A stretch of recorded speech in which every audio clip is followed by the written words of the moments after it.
Morning and welcome. You're watching Market Cafe on ET Now. Another day, another edition. Let's quickly take you through all that's happening in global markets on Tuesday. That's where we start with on this show.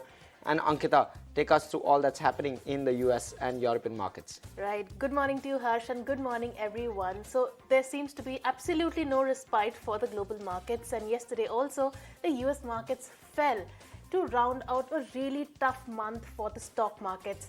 Now, the Dow Jones Industrial Average fell 232 points. The S&P 500 shed 0.3%, largely flat but in the red. And the Nasdaq Composite closed 0.1% lower, again largely flat but in the red. And despite a solid start to the year, all of the major indices posted their second negative month in 3. Now, the Dow ended 4.1% lower for the month and has slipped 1.4% year to date. Now, the S&P 500 and Nasdaq Composite lost about 2.6% and 1% in February, respectively. But they are still higher, at least on a year-to-date basis. The European stock markets closed lower also. There is a sea of red that we see after mainly a very muted session. The Pan-European Stock 600 was down 0.3%. The DAX was down 0.1%. FTSE down 0.7%, and CAC was also largely flat, down 0.3% in trade. So that was the global handover that's coming in. Harsh, where is the crude at? Well, yes, Ankita, crude gained a couple of percent yesterday and it's lost maybe around 1/3 to 0.5% in trade today. So largely crude again varying because China reopening is currently playing out. That's really what's getting priced into crude. And we did speak even yesterday about the fact that Russia is going to cut production.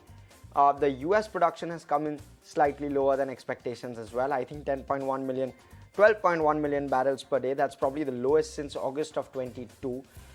So across the board, we're seeing a bit of a tepidness with regard to crude.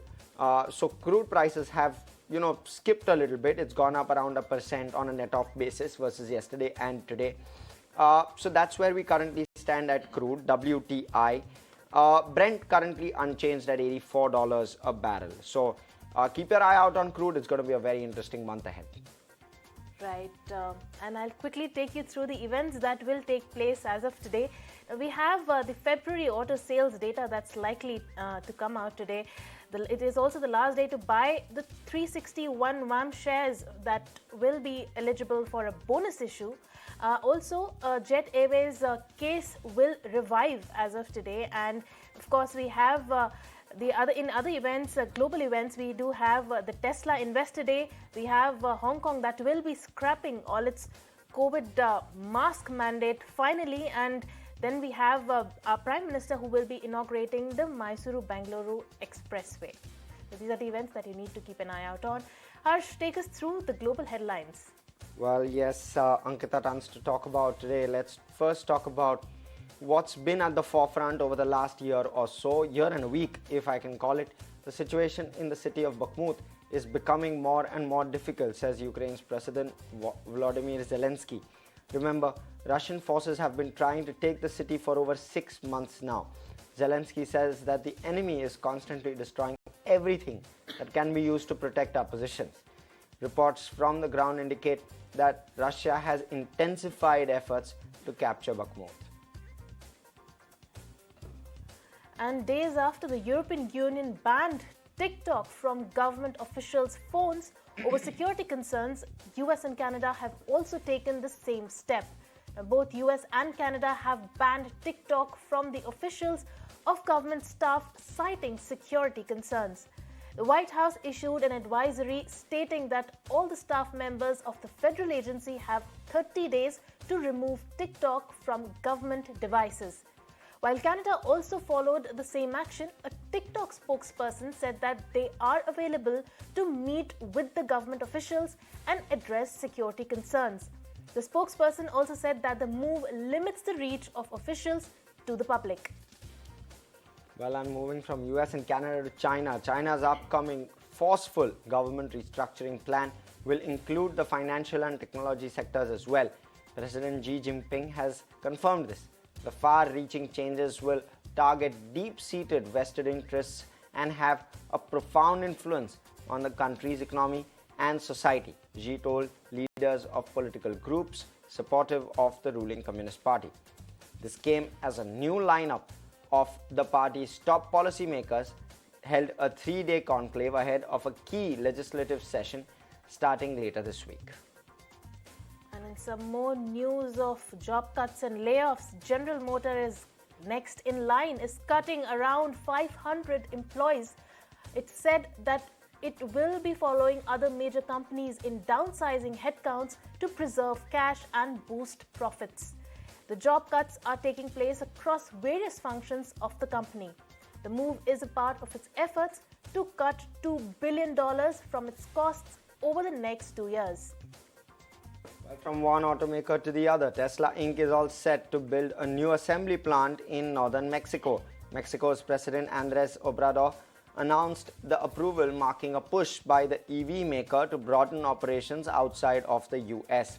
The deal is set to be worth $5 billion, clearly not cutting jobs here. And BP CEO Bernard Looney sought to defend his firm's fossil fuel spending plans, reaffirming the need for an orderly energy transition. Remember, his comments came just after dozens of protesters blocked the entrance to a luxury hotel on the first day of International Energy Week.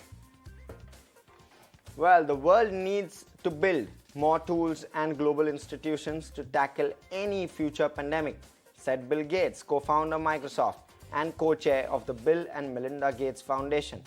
He said this in an interview with the Economic Times. The billionaire philanthropist, who is on a visit to India, said technological innovations in India can go a long way towards addressing the twin problems of hotter climate and falling crop yields. He added that India did a great job with vaccines, and the pace at which philanthropy is gaining pace in India is very exciting. The tech pioneer also shared his views on ChatGPT, saying that such AI will only keep improving going forward. It could affect the job market someday, and that's why people should be retrained.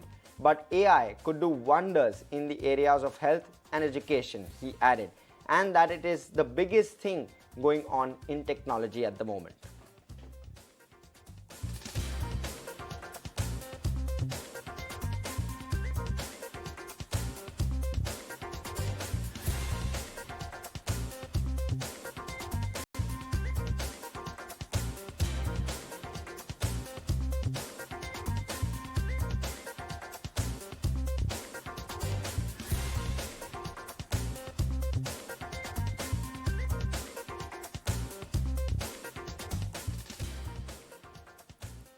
Well, India was outperforming as of last year, but this year, well, the Shanghai stock market is up more than 5% year to date, while the Nifty is down almost to the same tune. Nasdaq is up almost 10% and FTSE is up in high single digits. Now, what this means is that both developing China and advanced US are both delivering impressive returns on stocks, while bears have firmly held Indian stocks in their grip. On the other hand, active traders on the stock market have dropped below 35 million from the highs of almost 38 million in mid-2022. So what's happening in what's happening to the India's outperformance story really, and are these numbers really a cause of concern for the investors? We'll take a look at what the experts had to say.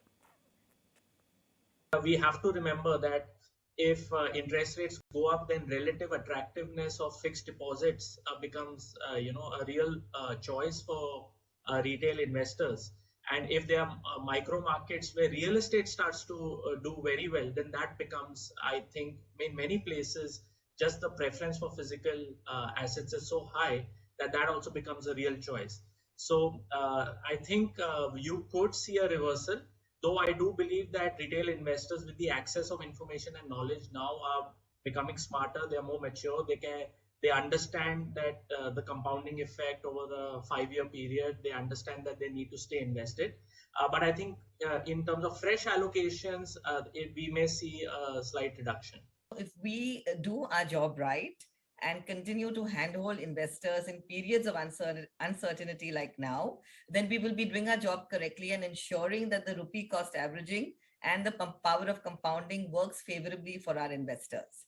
Having said that, for any investor who is basically a little risk averse, and who wants, instruments like fixed deposits in the mutual fund space, so we are offering a range of target maturity funds right now, which have the tax arbitrage. So if you continue to stay invested for, about 6 years, or you will get the benefit of indexation, where you will barely pay any tax at all. So you would be, yielding at least 7.5% over that period, which I think, net of tax is very attractive.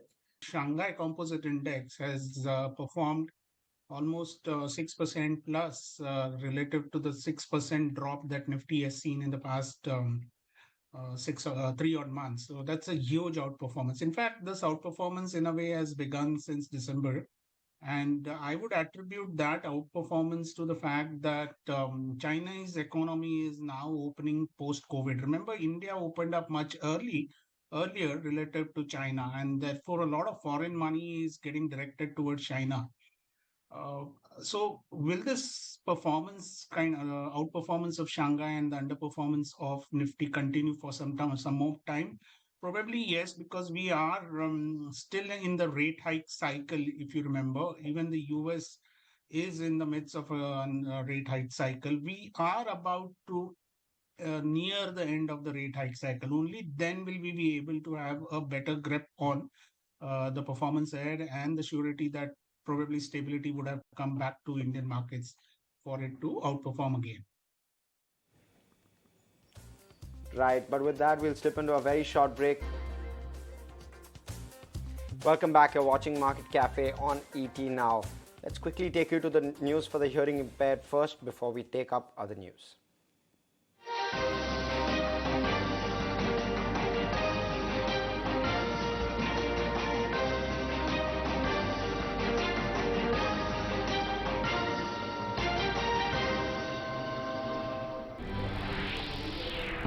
नई दिल्ली में आज से शुरू होगी G20 देशों के विदेश मंत्रियों की बैठक।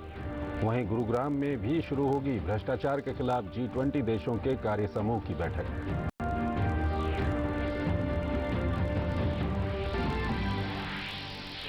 भ्रष्टाचार के गंभीर आरोपों से घिरे दिल्ली सरकार के 2 वरिष्ठ मंत्रियों मनीष सिसोदिया और सत्येंद्र जैन ने दिया इस्तीफा। भाजपा और कांग्रेस ने कार्रवाई का किया स्वागत। मुख्यमंत्री अरविंद केजरीवाल के इस्तीफे की मांग की।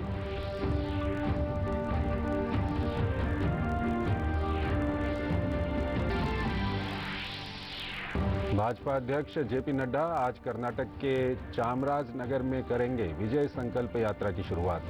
यात्रा के दौरान होंगी 80 से अधिक रैलियां।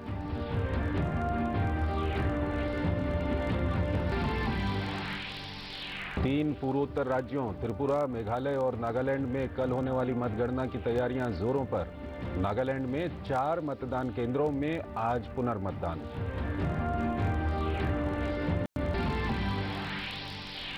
और क्रिकेट में इंदौर में आज से शुरू हो रहा है ऑस्ट्रेलिया के खिलाफ तीसरा टेस्ट मैच।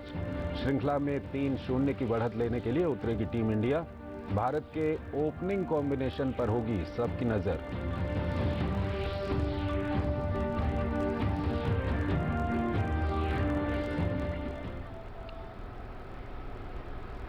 और आइए अब खबरों को विस्तार से देखते हैं। G20 समूह के विदेश मंत्रियों की बैठक आज से नई दिल्ली में शुरू हो रही है। इस 2 दिवसीय बैठक में रूसी विदेश मंत्री सर्गेई लावरोव, अमेरिकी विदेश मंत्री एंटनी ब्लिंकन और ब्रिटेन के जेम्स क्लीवरली शामिल होंगे और अन्य सदस्य देशों के विदेश मंत्री भी शामिल होंगे। कुल मिलाकर भारत द्वारा आमंत्रित गैर G20 सदस्यों सहित 40 देशों के प्रतिनिधि और बहुपक्षीय संगठन इस अहम बैठक में हिस्सा लेंगे। इस 2 दिवसीय बैठक के दौरान विदेश मंत्री डॉक्टर एस जयशंकर और कई गणमान्य मेहमान उभरती वैश्विक चुनौतियों और अंतर्राष्ट्रीय मुद्दों पर अपने विचार साझा करेंगे।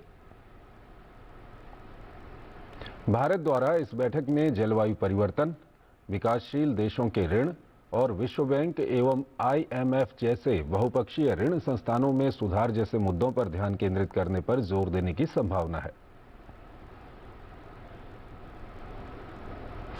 वहीं हरियाणा में आज से G20 की पहली भ्रष्टाचार रोधी कार्य समूह की बैठक हरियाणा के गुरुग्राम में शुरू हो रही है। गुरुग्राम में इस 3 दिवसीय आयोजन के दौरान 20 सदस्य देशों, 10 आमंत्रित देशों और 9 अंतर्राष्ट्रीय संगठनों के 90 से अधिक प्रतिनिधि अंतर्राष्ट्रीय भ्रष्टाचार रोधी तंत्र को मजबूत करने पर विस्तृत विचार विमर्श करेंगे। भारत भ्रष्टाचार के खिलाफ जीरो टॉलरेंस सुनिश्चित करने को लेकर G20 प्रतिबद्धताओं को मजबूत करने के लिए एकीकृत कार्रवाई की फिर से पुष्टि करेगा। इसके अलावा ये प्रतिनिधि विशेष रूप से आयोजित योग सत्रों, ऐतिहासिक स्थलों की यात्रा, सांस्कृतिक कार्यक्रमों और स्थानीय व्यंजनों के माध्यम से भारत की संस्कृति का अनुभव करेंगे। पहली ACWG बैठक भ्रष्टाचार रोधी जागरूकता बढ़ाने, शिक्षा प्रदान करने, क्षमता निर्माण और सिविल सोसाइटी 20, थिंक टैंक 20, महिला 20 और व्यापार 20 जैसे मंचों के अनुभव के लाभों को वांछित रूप से शामिल करने के लिए एक ठोस प्रयास उत्पन्न करेगी।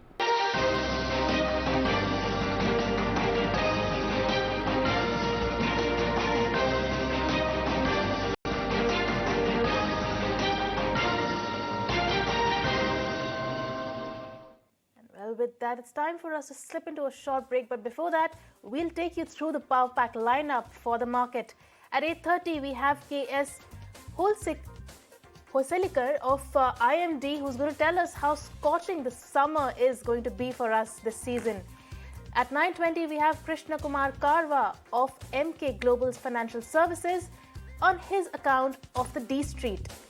At 9:30, we have the mega exclusive with Ramdev Agarwal of Motilal Oswal Financial Services on market makers. And at 10 o'clock, we have Tanvi Gupta Jain of UBS Securities on whether the domestic growth is really slowing down.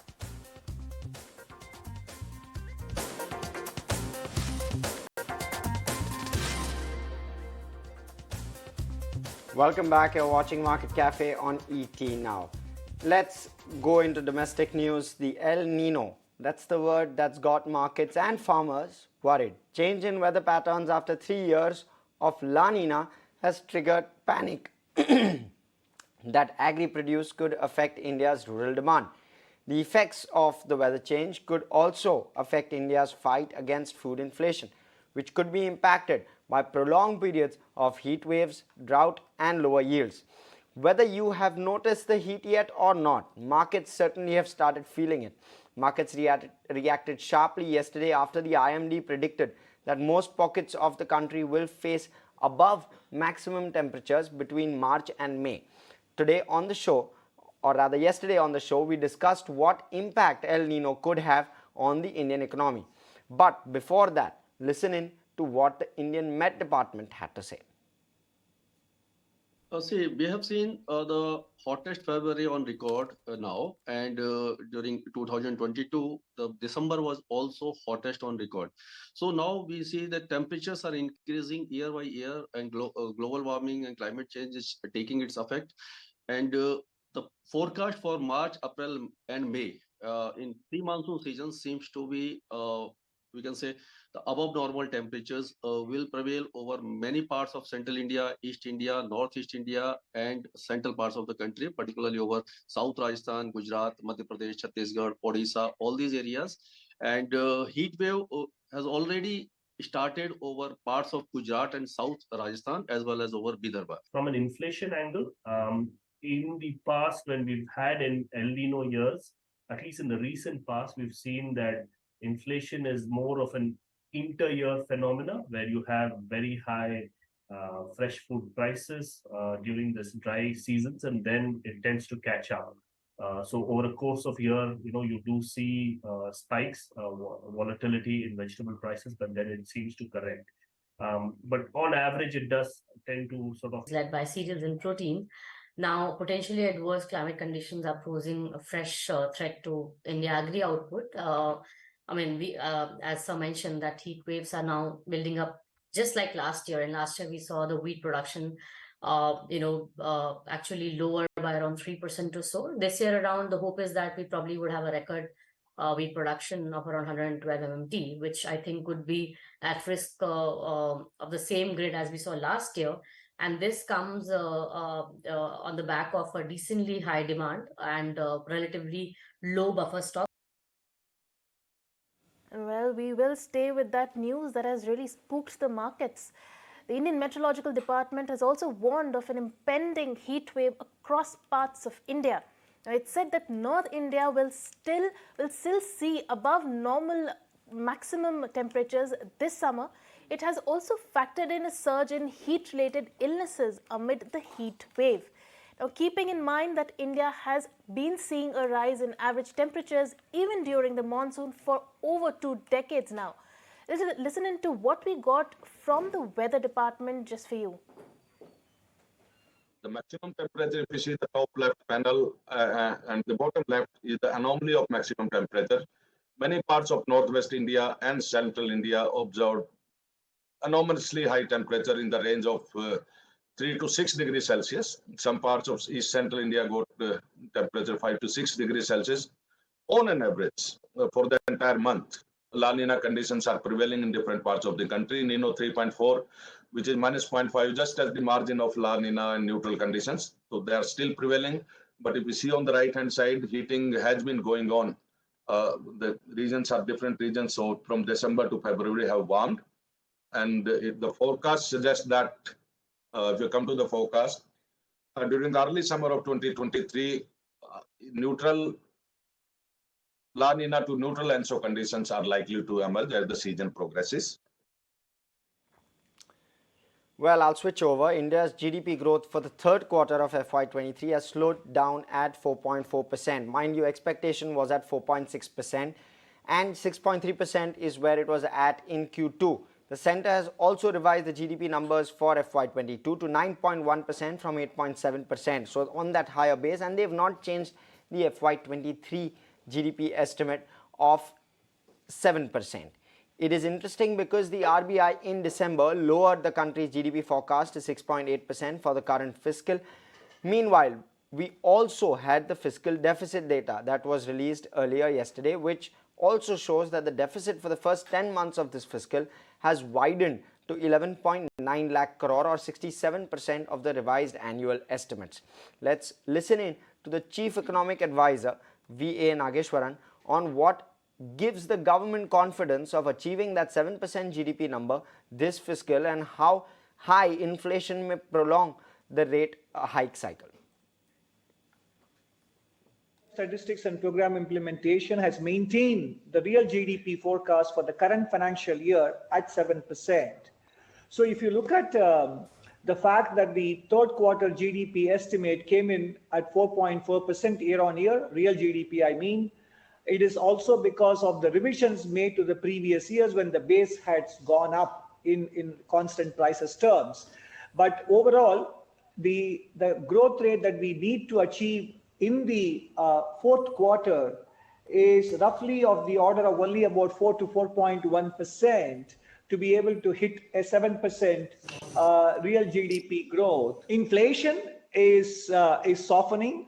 The pass-through from wholesale prices has run its course. Of course, we know that there have been some slight uptick in the inflation data for January, and RBI also has maintained its forecast that inflation will come down gradually. And we do have some uncertainties related to now the monsoon because of the El Nino activity, etc. So it is something that where we need to be ready with both supply side and monetary policy measures in the course of the next financial year. And well, we'll stay with that. And what does this data really signify, and how are the markets going to read into this print? We have ET Now's consulting editor Maithili Bhusnaramat, who joins in, giving us more perspective on the same. Over to you, Maithili. Well, this evening, the National Statistical Office released the GDP numbers and the gross domestic product numbers, both for Q3 of the current fiscal, that is October to December of the current fiscal, as well as the second advance estimates for the current fiscal. Remember, this data print is very important because this is the time when the CSO, or rather the NSO, revises numbers for previous years also. So we actually get not only the latest numbers for Q3 and the second revised estimates for the current year, We also get revisions for the past 3 years and the previous 2 quarters. So overall, what does it say about the health of the economy? Well, it seems to suggest that, well, the economy is in reasonable health. There is a slowdown, but overall the NSO rather, has stuck to its first estimate of 7.0% GDP growth for this fiscal. Remember, the RBI had lowered its own estimate to 6.8%, but the NSO, the National Statistical Office, clearly does not see any reason to lower its estimate, so stuck to 7%. The third quarter, for which numbers were also released, GDP has come in at 4.4%, marginally lower than the earlier estimates, about 4.6%. The most disheartening number in these estimates, if you look at the disaggregated picture, is that manufacturing still continues to show a contraction. In the third quarter, manufacturing contracted by 1.1%.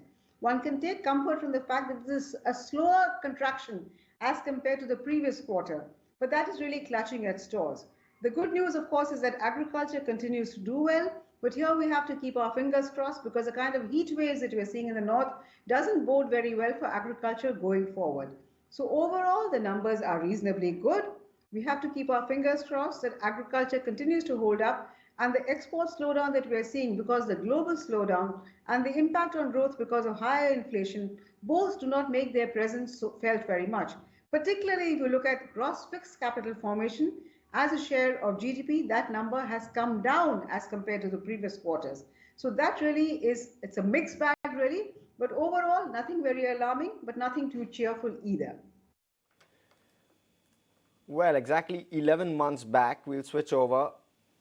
There was an announcement that Axis will acquire the retail assets of Citibank on the 1st of March. That is exactly what is going to happen. Today is the 1st of March. There were initial hiccups of getting customer consent for the migration, but those seem to have been ironed out now. Remember, this deal was done for a whopping 12,325 crore. Ankur Mishra excuse me, went down to one of the Citibank branches, which may soon become a rare sight. Watch. We are standing at a branch at Palladium of Citibank, which in a few hours from now will convert into Axis Bank. Now, this acquisition was announced exactly a year ago, and the target was that it will be completed within 9 to 12 months. Of course, a few months back, there were reports that there is a problem in taking consent of the customers, but now we understand that has been completed, and the approvals which were supposed to be taken are done now. CCI, meaning Competition Commission of India, has already approved this merger, and now you will see that this Citibank, which is branded currently at the former, will change into Axis Bank in few hours from now. And well, with that, it's time for us to slip into a short break.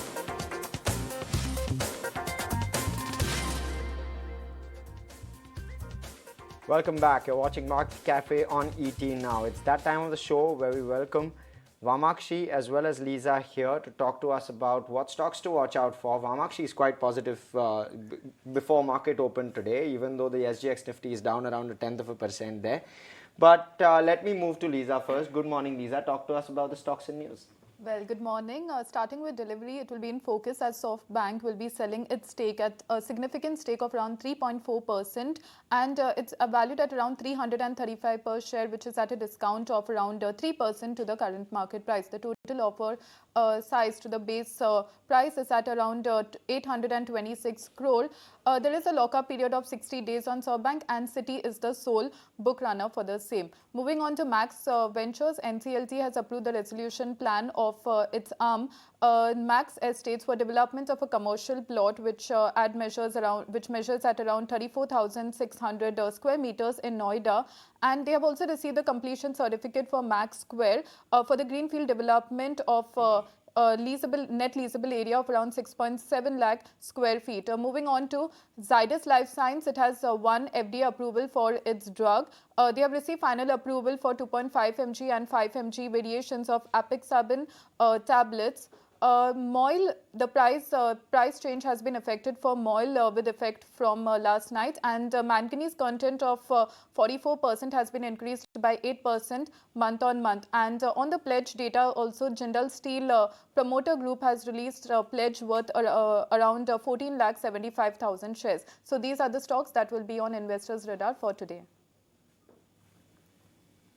All right, thank you so much for the details, Lisa. We'll quickly go across to Vamakshi, who's here with all the brokerage notes that came in this morning. Vamakshi, take us through what the brokerages are saying. Well, absolutely. Let's first start off with M&M. We actually have a note that has come in from CLSA, and what they're highlighting is that there is strong momentum across their farm as well as auto businesses. The passenger vehicles business particularly is on a roll, and they're expecting consolidated ROE to improve to 17% in FY24. And on the back of all these positive factors, CLSA has gone ahead and upgraded M&M to a buy, given a target price of 1,619 per share. The next stock on our radar is Federal Bank. Now, Morgan Stanley has come out with a note, and what they're highlighting is that the focus of the bank is now shifting towards higher margin loans. In fact, Federal Bank has also gone ahead and improved its ROA by nearly 20 basis points over the last 3 years, and that has come in on the back of a better loan mix. So given all these factors, Morgan Stanley has maintained its overweight rating on Federal Bank, given a target price of 175 per share. And lastly, watch out for Cummins India, because Kotak believes that in its recent assessment as well as management commentary, it actually goes ahead and suggests that there is limited margin and business risk to Cummins from competition, parent as well as the exports. In fact, what they believe is that the company has started to see the benefit of growing in the industrial portfolio. So given all these factors, Kotak has maintained a buy rating on Cummins India, and in fact has increased its target price to 1,810 per share. Right, thanks so much for all of that, all of those details. We ought to keep an eye out on all of those stocks in trade today. But let's quickly move on. Cement channel checks seem to suggest that companies took limited price hikes across regions in the month of February. My colleague Somi joins in to talk to us about all of that. Well, in the mid of Feb, we had seen a price hike taken by the cement companies of around 10 to 15 rupees. However, that price hike has not sustained, and what we are gathering now in the recent channel check is that there was a limited price increase across the regions, with north and east region faring relatively better. Now, if you see the average price hikes that have finally concluded in the month of Feb, in the north and east region was in the range of around 7 to 8 rupees, while the average price hike that we had seen in the regions like central, west and south India was just 1 to 2 rupees, and the average India prices were higher by only 4 rupees per 50 kg bag in the month of Feb. Now this is for the month of Feb, and for the month of March, if you see, limited clarity is received by the dealers on price hike by the companies. So there is no clarity on what would be the price hike coming in the month of March, and dealers are also awaiting the traditional financial year end volume push discounts coming in from the companies to gather more cement bag quantities going forward. And they're also saying that the demand in the month of Feb was pretty much flattish on a month-on-month basis, and they're expecting a pickup in cement volumes post Holi. And they're also saying that given the infra push by the government and given the election year coming ahead, there could be a boost coming in for the demand post the Holi period.